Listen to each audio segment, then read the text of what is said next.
The Minnesota Wild pick up a big win against the Winnipeg Jets, but it may have come at a price. We'll discuss the action tonight as well as the status of Kirill Kaprizov on tonight's Locked On Wild Postcast.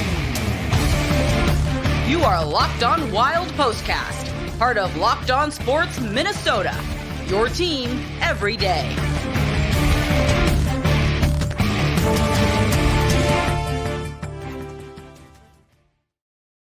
The Minnesota Wild pick up a 4-2 win over the Winnipeg Jets and move into a tie for first place in the Central Division. Tonight's Locked On Wild Postcast is officially underway. And for the Wilds, pretty much the same method that we've seen a lot, except more secondary scoring in this one tonight, as we saw goals from Foligno, Freddy Gaudreau, and from Ryan Hartman, and then an empty net goal for Mason Shaw here in this one tonight. And I think the biggest thing beyond that was the play of Marc-Andre Fleury. What an unbelievable game for Fleury in this one. He stops 46 of 48 shots. You knew coming in on the second night of a back-to-back, and with as kind of plodding and physical of a game as it was against the Calgary Flames, going to a shootout last night, you knew there was going to be a little bit of a tough time kind of getting that energy back up for this game. And you're going up against a Winnipeg Jets team that is desperate for points with how they have played here recently. And you take all of that, Marc-Andre Fleury just simply did not let them have the time of day in this one. And so it just all in all, just a fun game, a fun win for this team. Although the status of Kirill Kaprizov, obviously kind of a cloud that is hanging over this game. But I mean, a great job by the Wild doing what you are supposed to do in these instances of being on the second night of a back-to-back, going in against a Winnipeg team that obviously was furious at how their most recent game ended against the San Jose Sharks, in which they gave up the game-tying goal with like 3 seconds left in regulation and then lost in overtime. Obviously, they were going to be real mad about that result and playing desperately here, trying to get their season back on track. It's a Winnipeg team that is just coming up on the wrong end of a ton of games. And I stand corrected. That San Jose Sharks game was lost in, I believe it was in overtime. But they're on the wrong end of all of these games recently, to the point that now they are down in the wild card standings. And for a team that was just up at the top of the ladder for as long as they were, to now all of a sudden be down near the bottom of the standings and just hanging on by a thread to that last wild card spot. It's getting dicey in Winnipeg, to say the least. And with all the things that they have had gone wrong, the Wild continue a stretch in which they are 9-0-2 in their last 11 games. And they now find themselves all the way to the top of the standings. They have the most wins in the Central Division. They have they're second to the Vegas Golden Knights in terms of wins. They're tied with the Kings and with Seattle. And so for a team that has pretty blatantly struggled to score, they continue to get great goaltending performances. They continue to get solid defense, and they just have a completely different look at this point in the season than they had early on. I was really excited to see some chemistry from the Foligno, Gaudreau, and Sundqvist line. And I mean, 2 goals, one from Foligno, one from Gaudreau. Sundqvist assists on both of those goals. And so you look at this team having relied on Kirill Kaprizov as much as they have. Just talked about his potential chase to the 50-goal plateau. If that secondary scoring picks up for this team, and they get guys chipping in like they did tonight, opportunistically, against a pretty darn good goalie in this league in Connor Hellebuck, a lot to, even though the on ice play was a struggle at times, because that shot disparity was something else. It was, I think, 48-22, I think, was the final shot disparity, and then you add in the empty netter. So very clearly, Winnipeg controlled the play on offense, and the Wild just did enough in this one to really outlast and pick up 2 huge points. And so kudos to the Wild. They continue to find ways to do this, and it's no coincidence. I think that a team that plays like this has as much success as the Wild have had on the second night of a back-to-back, in which you are supposed to struggle.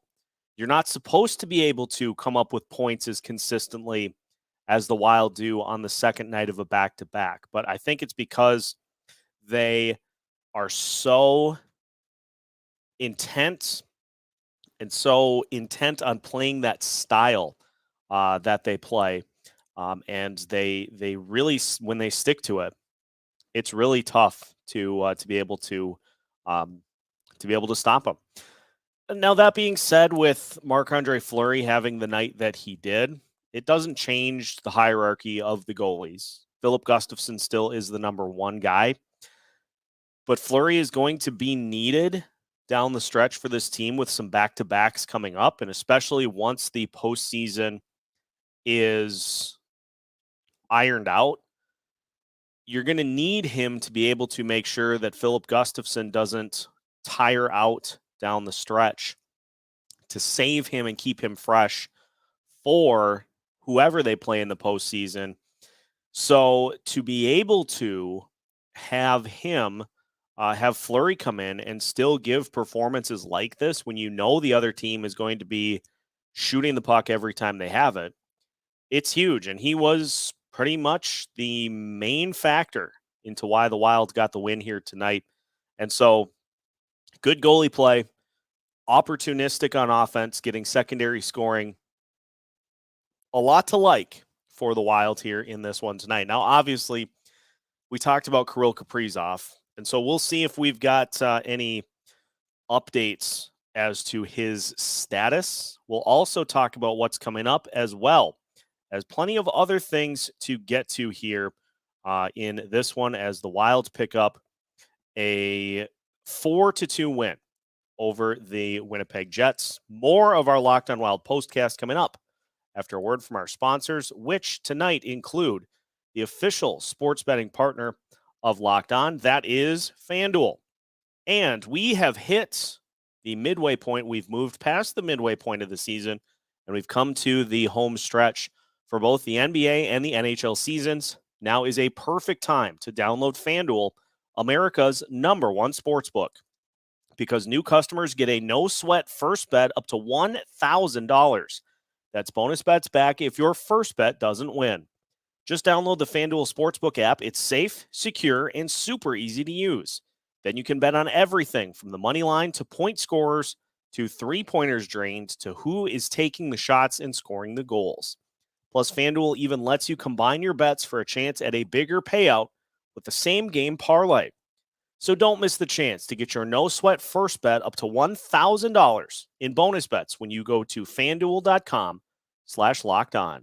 That's FanDuel.com/LockedOn to learn more. Make every moment more with FanDuel, an official sports betting partner of the NBA. Are you looking for a delicious treat but don't want all of the fat and calories? Well, Built Bar may just be the one for you. What makes Built Bar so good? Well, for starters, they're covered in 100% real chocolate. They also come in some unbelievable flavors like churro, peanut butter brownie, and coconut almond. I don't know how Built Bar manages to do it, but these bars have just 130 calories, 4 grams of sugar, and a whopping 17 grams of protein. Best of all is you no longer need to wait around to grab yourself a box. You can head to your local Walmart or Sam's Club and pick up a box of Built Bars today. If you don't have one handy, you can still head to Built.com to order whatever flavor, however many, regardless of which way you choose, make sure that you choose Built Bar today. Continuing tonight's Locked On Wild postcast, the Minnesota Wild pick up a 4-2 win over the Winnipeg Jets to move into a tie for first place in the Central Division. And I just want to read you this. Last 10 games for Central Division teams at the top of the standings. The Dallas Stars, 4-3-3 in their last 10. Minnesota Wild, 8-0-2 in their last 10. Colorado Avalanche, 7-2-1 in their last 10. Winnipeg is 2-6-2 in their last 10. So, Minnesota Wild continue to find ways to get it done. They now have 37 wins, as mentioned, on the season.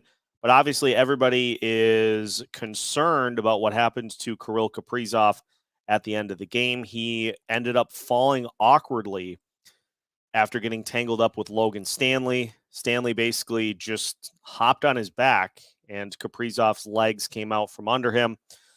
Did not come back into the game. I am holding out hope that it was from a precautionary standpoint so as not to make anything worse. But, you know, we're just going to have to wait and see. Now, I did find it interesting as well because you figure something like that happens, and you figure, okay, there's got to be some retaliation for that type of play. But, you know, we didn't see any at the end of the game from, say, Ryan Reeves or Marcus Foligno or anybody like that. And I think that came down to tonight happening at a time in which the Wilds collectively said, let's get this game taken care of because we do play Winnipeg again this year. And so if there is a need for any sort of retaliation, the Winnipeg Jets still have one more chance to atone for it with the Minnesota Wild. So not done with them yet, but this was a big win. Just a big win for this team to come away with it. Now, Dean Evison, no update on Kirill Kaprizov.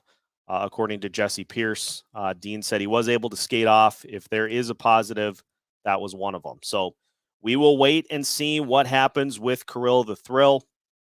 I guess if there is a positive for something like this to happen, if he does end up missing time, it is the fact that the next two opponents are San Jose and Arizona. But just ask the Wild how that's gone on the road for both of those teams. Wild lost both. So you can't just say, well, we don't need him.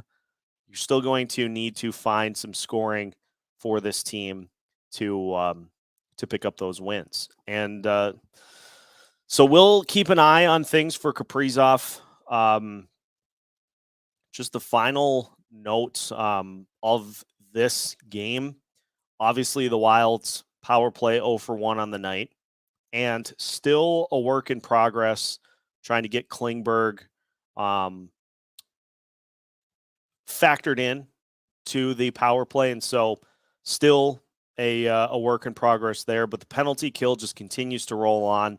3 for 3 tonight, and Jacob Middleton and Jared Spurgeon have not allowed a goal when they've been out on the ice in the last 11 games. So some huge performances despite Winnipeg really dominating 5-on-5 and being able to just pepper the net with shots. Fleury, defense did what they needed to do, and the Wild got 2 points. So we'll do it again on Saturday. Until then, we have plenty of content coming up for you, so make sure that you stay tuned to Locked On Wild wherever you listen to your podcasts. Make sure to follow along on YouTube and subscribe on your favorite podcast platforms so that you don't miss out on any of our pre- or post-game content, as well as full episodes throughout the week. We have new episodes every Monday through Friday as part of the Locked On Sports Podcast Network.